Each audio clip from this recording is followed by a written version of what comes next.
I had already asked Hugo to prepare fresh ingredients before I came, so now all I needed to do was to heat up the pan. Moreover, I did not want my first meal in New Ivan City to be fast food like hamburgers or pizza. Not long after I entered the kitchen, a tall figure followed me in. "Hello, I'm Janet Fisher. I was in the restroom just now. That's why I couldn't come out immediately to welcome you. Do you need my help?" she asked. I turned and looked at her. Janet had a head of wavy hair, fiery red lips, and a tall, seductive figure. Her features were aggressive, making her a classic beauty with strong features. Catching a glimpse of her manicured nails, I shook my head. "No, I can handle it myself." "Okay, call me if you need anything," Janet smiled. After we had seated and had food served on the table, a group sat down in a lively manner. I thought that the gentle little girl would sit next to me, but to my surprise, Janet brazenly sat next to me. Hugo raised an eyebrow at me, shooting me an ambiguous look. I could not help but be startled. The one who has a crush on me was Janet? That night, everyone had a great time eating and drinking quite a bit. Those who drank too much fell right asleep on Hugo's carpet and sofa. Hugo had prepared a guest room for me earlier, so while I was still conscious, I staggered toward the guest room. As I collapsed into bed, I found myself touching a head of long hair. Pulling back the covers, Janet looked at me with her face flushed red. "Albert, I've loved you for 10 years. Could you give me a chance?" I was dumbstruck. 10 years? Could it be that someone had been secretly in love with me for 10 years without me knowing? I had to admit that at that moment, my heart skipped a beat. In Helena's eyes, I was always the unloved one. I was humbly hoping for her affection, only to be cast aside by her without a second thought. As for Janet, I did not even remember when I first met her. Yet she always remembered me. Caught in my daze, Janet boldly yet shyly came forward and hugged me. Maybe the alcohol clouded my sense, or perhaps it was Janet's sincerity that moved me. I responded to her. I woke up with a hangover and was greeted by a splitting headache. As I moved my hand and felt Janet, my body froze. I hurriedly flipped open the quilt, preparing to get out of bed. However, I spotted a glaring stain on the sheets. I was instantly dumbfounded. I knew that I had formed a stereotype about Janet. Because she was charming and seductive, she struck me as a playgirl. I thought that even if she had a crush on me, we were both adults, and she would not refrain from her desires just because she liked me. In reality, she did not look like a proper lady, yet on certain things, she was not as open as I had presumed. Just then, Janet woke up. She caught me staring blankly at the sheets. She deliberately said to me in a nonchalant manner, "Albert, you don't have to worry about me clinging on to you. We're both adults. You don't have to bother about things we mutually agreed upon. Moreover, I have to thank you for not rejecting me last night. Being able to do this with someone I love made me very happy. Even if it was just for one night, it was enough to make my heart content." Saying this, her eyes reddened and tears fell profusely. I was immediately at a loss. The next moment, I still reached out gently and held her. "Don't cry. I'll take responsibility for you. Also, thank you for waiting for me all these years. The heavens was not as cruel to me as I thought. Helena waited for Christopher for more than a decade, disregarding all my efforts. Similarly, there was a simple girl who had also silently waited for me for 10 years. Why should I reject a woman who loved me so much because of Helena? Wasn't I also loved by someone? I was finally in a relationship with Janet. After confirming our relationship, I moved out of Hugo's apartment and rented another one nearby to live together with Janet. After living with her, I discovered that her true nature was not as domineering and inaccessible as it appeared on the surface. She was like a cute hedgehog, seemingly aggressive, but in actual fact, she was gentle and sweet. When we were alone, she always loved to act like a spoiled child in my arms, staring at me with adoring starry eyes. It was not until she spoke about the past that I realized we were from the same city, and she started liking me when she was a junior. To get closer to me, she studied hard just to be a little closer to me. On the day of the college entrance exam, I ended up with a high fever due to overexertion and missed the opportunity to enroll in the University of Massachusetts Amherst. Upon learning that Helena and I had started dating, She became sad for some time before deciding to study abroad at the advice of her parents. She had been silently paying attention to me over the years. Knowing that I had chosen to go abroad after breaking up with Helena, she firmly chose to look for me. My self-deprecating and sensitive heart, wounded by Helena, was slowly being healed by Janet. In her presence, I rediscovered my strong sense of self-identity and regained my self-esteem, which had been lost for a long time due to Helena. I knew that I was slowly falling in love with Janet. One evening, Janet was busy with her thesis, and I was helping her look up resources. A call from an unknown number came in. I frowned and slid to answer. Then, I heard the same girl from Helena's clique who claimed to have never dated an academic god ask, "Albert, where are you? Helena is drunk. You need to come and take her home." Hearing her voice over the phone, Janet immediately became tense, and her face was filled with fear. I felt a pang in my heart, and I gripped her hand, our fingers tightly interlocking. I told the person on the other end of the phone off, "Sorry, Helena and I are not in any relationship now. Someone else should take care of her, since she's drunk. Perhaps you should look for Christopher." What nerve! The engagement party was such a disaster. Yet, no one seemed to care about my feelings. It had been almost a month since the breakup, and she still had the audacity to call me.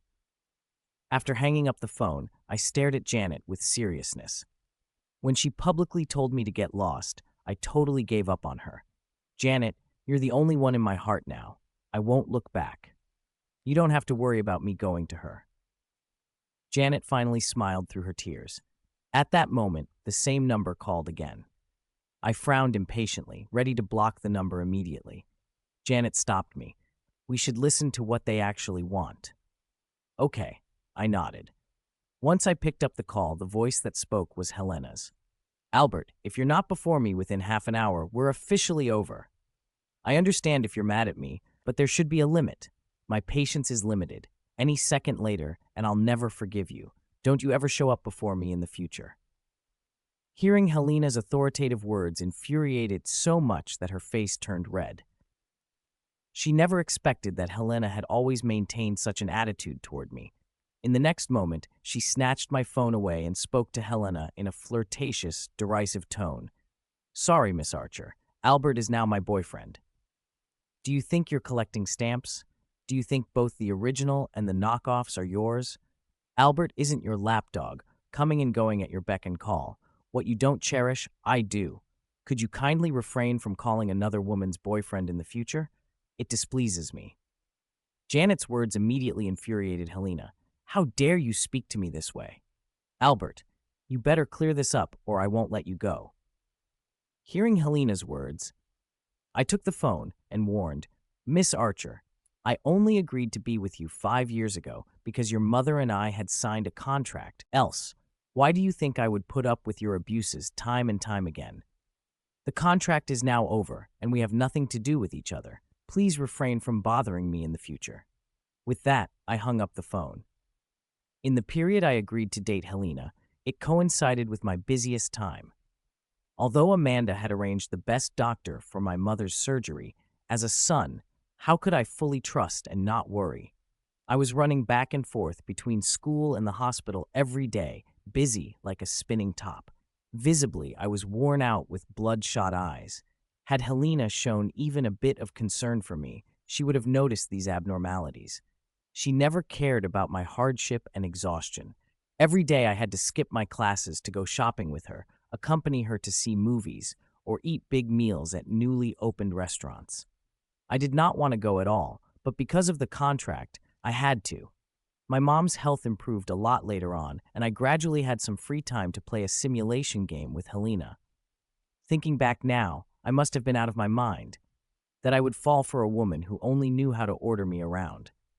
As Janet listened to the call, she looked at me with an angry expression, clearly heartbroken. "I always thought you two were doing well together. I didn't expect that this was how she treated you. How could she dare to trample on your sincerity like this?" I hugged Janet gently and explained to her, "When you eat the king's food, you serve the king's cause. At that time, my mom was seriously ill, and Helena's mom helped me a great deal. That's why I agreed to date her. I'm sorry. I didn't know your mom had an accident. If I did, I definitely wouldn't let them have the chance to treat you like this." I knew that what Janet said was sincere. Her family might not be as wealthy as Helena's, but they had some fame locally. It would not have been a problem for her to help me then. There was no point crying over spilled milk. Fortunately, we found each other in the end. "Why are you apologizing? I should be the one thanking you for waiting for me all these years." "You don't need to concern yourself with her. You're the only one I love." Upon hearing my words, Janet's face instantly flushed beet red, and she stammered. Yet, her eyes brimmed with deeply moved tears.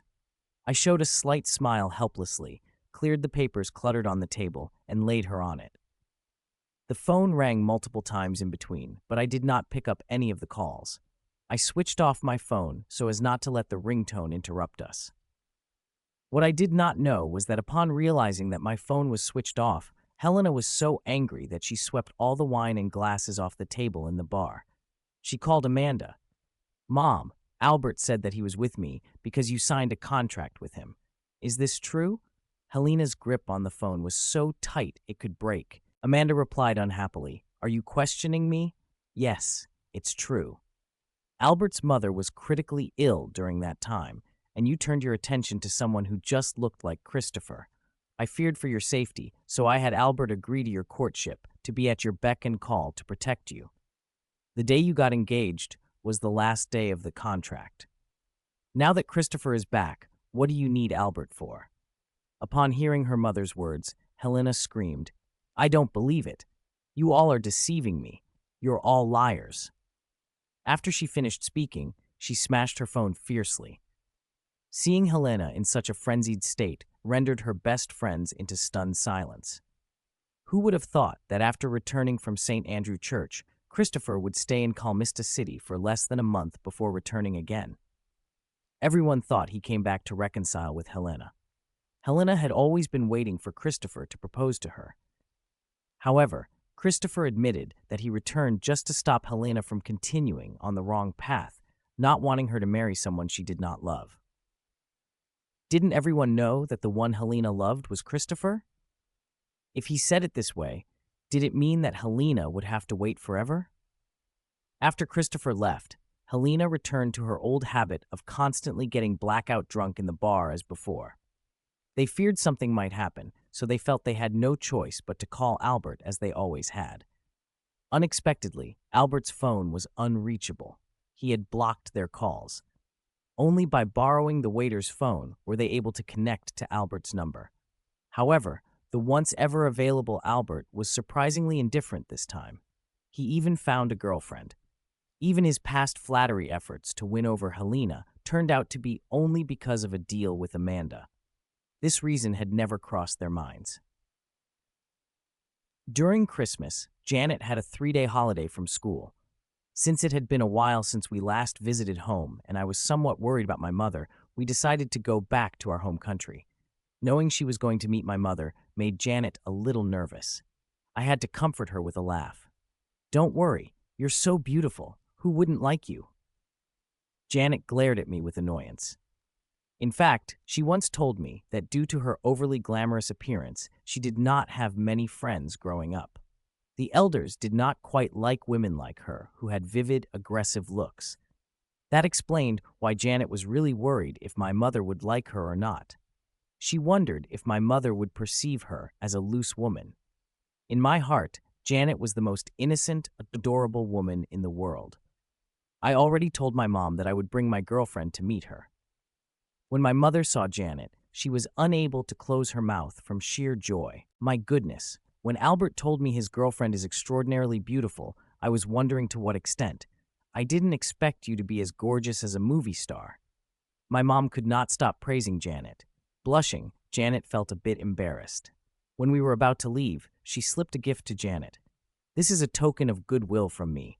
Don't feel bad about it. I'll be at peace knowing you and Albert are supporting each other overseas." Janet nodded with a smile. "Please don't worry. I will." Afterward, I accompanied Janet to visit her parents. Janet's parents were aware that she had someone she liked for a long time. They were overjoyed that their daughter could finally be with the person she loved and welcomed me, a top student and well-mannered young man, wholeheartedly.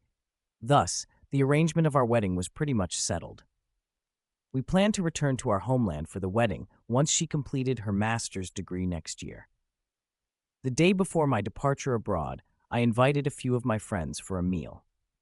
All of my friends let out a sigh of relief and bestowed blissful smiles on me when they saw Janet by my side.